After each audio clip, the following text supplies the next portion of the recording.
Hey team, so you'll be happy to know that if you have a problem, no matter what it is, I guarantee you that the answer exists and it is close by. Perhaps you've heard this quote, for every action in nature, there is an equal and opposite reaction. So this is Newton's third law. It beautifully explains the law of polarity, the law of duality, and what I just said, that if there's a problem, the answer is there. So stay tuned in this video. I'm going to explain that more, and I'm going to tell you how you can actually tap into finding that answer.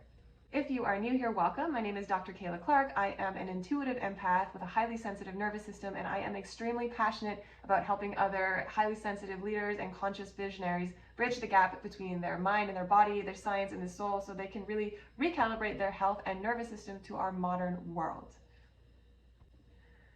I've talked about the concept of duality before. It exists everywhere in our world. There are examples of it. This is how our brains and our nervous system sort of understand things. We have endless examples: light and dark, up and down, good and bad, heaven and hell, female and male. A good symbol of this is the yin and yang symbol, which you're probably familiar with. You know, the black exists in the white, and the white is part of the black. And so we extrapolate this to the universal laws. So there are 12 universal laws, one of them being the law of polarity, the law of duality. Basically, if a problem exists, like I said, the answer must be there, because this is how the law of nature works. There is always an equal and opposite reaction. There may be two sides of the coin, but there is really only one coin. And so when we understand this, we can start to realize that the answer to whatever problem we're looking for, or the opposite end of the spectrum, exists around all of us. And so tapping into that spectrum, that duality, that interconnection, can help us access these different points. In order to know the good, in order to have a solution, we first need a problem. We first need the other side of the coin. And so when we start to understand this concept, we move towards balance, but more towards harmony, where no energy is being expended, and we lean back and we start to see that all of these things, all of these answers, all of these solutions to these problems, to this opposite, are actually around us all at the same time. We stop viewing things as good or bad, and start just paying attention to how the world and how nature calibrates its opposites. And so I'm going to explain this concept using 3 stories that exist in nature, because that is the ultimate teacher of these laws of the universe. The first story I'm going to talk about is the 3 sisters. The second is vitamin C in the Arctic. And the third is forest fire regeneration. So with these stories, I hope to really build and solidify this concept of duality, of harmony, and help you actually tap in to finding these answers in the world around us. So starting off with the story of the 3 sisters, which is actually a very ancient indigenous farming practice of planting corns, beans, and squash all together. What does this teach us about duality and solving problems? Well, really, the problem presented by one of these is actually a solution for another. So it's a beautiful symbiosis in showing that these 2 sides of the coin are, again, the same coin. So when you plant all these crops together, what the corn does is a more obvious example. The corn is the upright framework. It allows the beans to grow, the structure to grow, for them to become abundant. The beans, what they do is they fix the nitrogen in the soil. So we can't see what they're doing, but all of their work is underground, and they're basically, creating the nitrogen in the soil, the nutrients that the corn and the squash need to actually grow.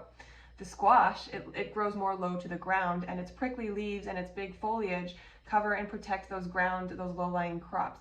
So really, this symbiosis allows all of these crops to grow more bountiful, more plentiful. Something that would be a problem for one, such as beans not having anywhere to grow, is solved by the corn. Another problem would be the corn not having any fertilizer to help with their soil. The beans help with that. And so when we lean back, we start to see the problems, the answers are all right there. Our second example also comes to us from indigenous culture, and I think that the indigenous people, the native people of the land, just have such a beautiful understanding of these concepts of nature and duality, living that close with their connection and learning how to lean in and accept and find the answers to the problems that present themselves. So the second example comes to us from the far north, where there is nothing but ice and snow. Certainly not an orange tree or a lemon or a lime tree where people can get citrus and vitamin C. So how did they survive so long without this really important essential nutrient? No, they were not ordering supplements from Amazon. Actually, the answer is in the skin of the narwhal. The narwhal is like the manatee unicorn of the sea.